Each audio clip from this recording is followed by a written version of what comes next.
Good morning students, कैसे हो आप लोग। आज अपने जैसे कल अपनों ने क्या किया था, perfect square method quadratic equation को सोल्व करने का। आज अपने बच्चों मेथड करने जा रहे हैं स्टैंडर्ड फॉर्म में। चलो मेथड का नाम बता देता हूँ। मेथड का नाम है श्रीधराचार्य फार्मूला, या इसे आपकी बुक में लिखा हुआ है क्वाड्रेटिक फार्मूला। श्रीधराचार्य फार्मूला इसलिए कहते हैं क्योंकि इसके बारे में श्रीधराचार्य जी ने बताया था। ठीक है, श्रीधराचार्य मैथमेटिशियन थे इंडिया के। चलिए अब अपने करते हैं क्या फार्मूला है और ये फार्मूला डिस्क्राइब कैसे हुआ। फार्मूला है बच्चों x is equal to minus B plus minus root में B square minus 4ac upon में 2a। क्या फार्मूला है? फार्मूला है B square minus B plus minus root में B square minus 4ac upon 2a। कोई भी इक्वेशन दी होगी उसको स्टैंडर्ड फॉर्म से कंपेरिजन कर लो। आपके पास a की वैल्यू, b की वैल्यू, c की वैल्यू आएगी। a b c की वैल्यू इस फार्मूले में रखो, x की वैल्यू आ जाएगी। सबसे आसान फार्मूला है, सबसे ज़्यादा अप्लाई होने वाला फार्मूला है। आप लोग भी देख लेना, जब मेथड के अंदर कुछ ना लिखे हो ना कि किस मेथड से सोल्व करना है तो आप इसी से करना, क्योंकि एक फार्मूला लगाओ आंसर निकालो, बात खत्म। अब देखो ये फार्मूला हुआ कैसे। मैंने क्या लिखा है? मैंने लिखा है standard form of quadratic equation क्या होती है? ax² plus bx plus c equal to 0। अब मैं सारा का सारा काम वही कर रहा हूँ बच्चों जो परफेक्ट स्क्वायर मेथड में किया था, या कंप्लीटिंग ए स्क्वायर मेथड, या इसको मैंने बताया था होल स्क्वायर मेथड का नाम दिया था। उसके अंदर अपनों ने कैसे किया था? उसके अंदर मैंने आपको कुछ स्टेप बताए थे। आपको पहला स्टेप बताया गया था कि एक्स स्क्वायर के कोफिशिएंट को 1 कर दो। एक्स स्क्वायर के कोफिशिएंट को क्या करना है? 1 करना है। यहाँ एक्स स्क्वायर का कोफिशिएंट क्या है? a। तो मैंने इस पूरी इक्वेशन को a से डिवाइड कर दिया, तो X square plus B upon A X plus C upon A equal to 0।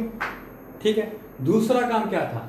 दूसरा काम था बच्चों कांस्टेंट को उस साइड लेके जाओ, कांस्टेंट को दूसरी तरफ लेके जाओ।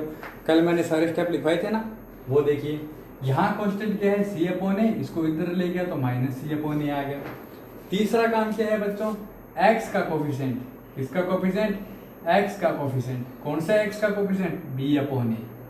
कौन सा है? b अपॉन ए। x के कोफिशिएंट का हाफ यानी कि b अपॉन 2a, इसका स्क्वायर x के कोफिशिएंट के हाफ का स्क्वायर दोनों तरफ ऐड करना है। तीसरा सेटअप ये था, x का कोफिशिएंट क्या है? b अपॉन ए, इसका हाफ क्या होता है? b अपॉन 2a, इसका स्क्वायर इधर भी ऐड कर दिया, इधर भी ऐड कर दिया। ये क्या बनता है? यहाँ x है तो x, ये b अपॉन 2a की होल स्क्वायर है तो यहाँ b अपॉन 2a, ये प्लस है तो प्लस इसकी होल स्क्वायर, ये तो a प्लस b की होल स्क्वायर का फार्मूला बन गया। आगे क्या बचता है? माइनस c अपॉन ए प्लस b की स्क्वायर और 2a की होल स्क्वायर यानी कि 4a स्क्वायर। यहाँ से देखिए x plus B upon 2a की square equal to 4a square हो गई। दोनों का एलसीएम लिया तो कितना आ गया? 4a square. ये आएगा minus 4ac plus B square, कुछ नहीं किया, a से इसको डिवाइड किया 4a का मल्टीप्लाई c से किया 4ac, यहाँ माइनस था तो माइनस। 4a स्क्वायर को 4a स्क्वायर से डिवाइड किया 1 का मल्टीप्लाई b स्क्वायर से किया तो b स्क्वायर। यहाँ x plus B upon 2a की होल स्क्वायर पढ़ाई है, ये क्या आ जाएगा? इसको b स्क्वायर को इधर ले आया, माइनस 4ac इधर ले आया ताकि b स्क्वायर माइनस 4ac लिख दें। अब आगे वाला काम क्या करते हैं? आगे वाला काम करते हैं, ये स्क्वायर जाती है यहाँ अंडर रूट में वैल्यू आ जाती है, अंडर रूट में वैल्यू आती है, आगे साइन प्लस माइनस का आता है। तो ये रहा बच्चों प्लस माइनस का sign, b square minus 4ac का अंडर रूट तो b स्क्वायर माइनस 4ac का अंडर रूट अपॉन में 4a स्क्वायर है तो 4 का अंडर रूट 2 होता है, a स्क्वायर का अंडर रूट a होता है, तो ये 2a आ गया। अब आगे वाला काम क्या करना होगा? ये plus B upon T A इधर ले जाओ, तो ये हो गया minus B upon 2a plus minus root में बी स्क्वायर माइनस 4ac। यहाँ भी 2a है, यहाँ भी 2a है, तो एलसीएम आ गया 2a इक्वल टू बन गया minus B plus minus root में B square minus 4ac upon में 2a। इसे कहते हैं बच्चों श्रीधराचार्य फार्मूला या formula of a quadratic equation. चलिए अब मैं आप लोगों को बताता हूँ कुछ एक कंडीशन। ये देखो,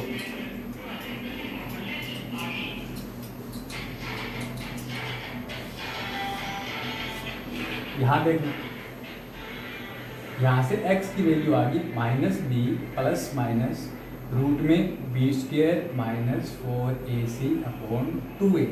अब आप कहोगे x की कितनी वैल्यू है? तो x की यहाँ 2 वैल्यू है। क्यों? क्योंकि x की पावर 2 है तो मैक्सिमम कितने सोल्यूशन हो सकते हैं? 2 सोल्यूशन हो सकते हैं। अब 2 वैल्यू कौन सा है? एक वैल्यू तो है आइदर, एक बार x की वैल्यू आई माइनस बी, प्लस का साइन ले लिया, रूट में B square minus 4ac upon 2a, एक बार आई x की value minus B minus root में B square minus 4ac upon में 2a। 2 वैल्यू आई ना, एक बार प्लस की वैल्यू, एक बार माइनस की वैल्यू। ठीक है, अब आपको करना क्या है, इन दोनों का कंबाइंड फॉर्म में ये लिख दिया। अब मैं आपको कुछ एक केस बताता हूँ, ध्यान से समझ लेना, ये केस बुक में लिखे हुए नहीं मिलेंगे। केस या कंडीशन, पहली कंडीशन देखिए, बी स्क्वायर माइनस 4ac को देखिए, बी स्क्वायर माइनस 4ac को देखिए। पहला केस ले लेता हूं मैं, B square minus 4ac equal to 0, case first. Second ले लेता हूं, B square minus 4ac greater than 0। Third ले लेता हूं, B square minus 4ac less than 0। मेरे पास 3 केस है, मैंने तीनों के तीनों केस उठा लिए। पहला केस आता है B square minus 4ac equal to 0, दूसरा आता है B square minus 4ac greater than 0, तीसरा आता है B square minus 4ac less than 0। अब तीनों केस को देखो, पहला है B square minus 4ac equal to 0। अगर मैं ये यहाँ रख दूँ तो x की वैल्यू क्या आएगी, माइनस बी अपॉन 2a, क्योंकि बी स्क्वायर माइनस 4ac क्या हो गया 0, और x की दूसरी वैल्यू अगर मैं यहाँ रख दूँ तो भी आएगी माइनस बी अपॉन 2a। इसका मतलब x के 2 रूट निकले थे कि नहीं निकले थे, पहला ये निकला था, दूसरा ये निकला था। ये भी माइनस बी अपॉन 2a है, ये भी माइनस बी अपॉन 2a है, तो both root equal, both roots are real and equal. अब आप कहोगे रियल क्या होता है, तो रियल नंबर आपको पता ही है, चाहे इसकी वैल्यू नेचुरल आए, चाहे होल आए, चाहे इंटीजर आए, चाहे रेशनल आए, चाहे इरेशनल आए, सारा का सारे को कंबाइंड रूप से नाम दे दूंगा। तो मैंने लिख दिया इसके रूट कैसे होंगे, रियल होंगे, और कैसे होंगे, इक्वल होंगे। अब आगे देखिए, दूसरे स्टेप में मैंने क्या लिखा है, B square minus 4ac greater than 0। अब यहाँ देखो ध्यान से, बी स्क्वायर माइनस 4ac 0 से बड़ा है, तो 0 से बड़ा है तो आपके पास 2 केस हो सकते हैं। कितने केस हो सकते हैं, चलो 2 केस मत लिखो, एक में ही लिख लो। 2 केस तो क्या हो सकते हैं, एक तो होगा B square minus 4ac is a perfect square, यानी कि जैसे 4, 9, 16, 27, ठीक है। दूसरा केस होगा B square minus 4ac is not a perfect square, यानी कि 1, 3 आ सकता है, 2 आ सकता है, 7 आ सकता है, 8 आ सकता है, ठीक है। तो अपने डायरेक्ट लिखो, सबसे पहले देखो B square minus 4ac greater than 0, तो ग्रेटर देन 0 का मतलब होता है पॉजिटिव वैल्यू। ग्रेटर देन 0 किसको कहते हैं, पॉजिटिव वैल्यू को। तो यहाँ लिख लो, इसका मीनिंग क्या है, B square minus 4ac positive है। अगर मैं यहाँ पॉजिटिव वैल्यू करूँगा तो पॉजिटिव वैल्यू का तो रूट होता है ना, चाहे रूट 1 हो, चाहे रूट 2 हो, चाहे रूट 3 हो, तो इसके रूट्स क्या होंगे, इसके रूट्स होंगे, roots are real and unequal, distinct, unequal लिख दो, डिस्टिंक्ट लिख दो, यानी कि इसके रूट इक्वल नहीं होंगे और एक दूसरे के क्या होंगे, एक तो इक्वल नहीं होंगे और एक क्या होंगे, अलग अलग होंगे। तीसरा है B square minus 4ac less than 0। तो अब एक बात सुनो, बी स्क्वायर माइनस 4ac की वैल्यू जब 0 से छोटी है तो रूट के अंदर क्या आ जाएगा, माइनस आएगा कि नहीं आएगा।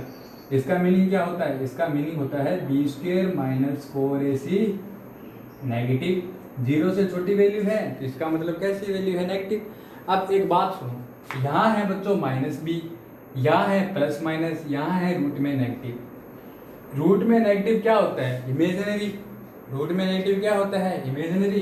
तो इसका मतलब x की वैल्यू चाहे तो यहाँ रखो नेगेटिव, यहाँ रखो नेगेटिव, ये भी इमेजिनरी है, ये भी इमेजिनरी है, तो अपने यहाँ क्या लिख देंगे, रूट्स आर इमेजिनरी। समझ गए, तीनों केस लिखवा दिए हैं मैंने आपको, ध्यान से समझ लेना इसको, ठीक है। अच्छे से नोट कर लेना, अच्छे से सुनना, वीडियो दोबारा देख लेना, कोई डाउट हो तो फिर पूछ लेना।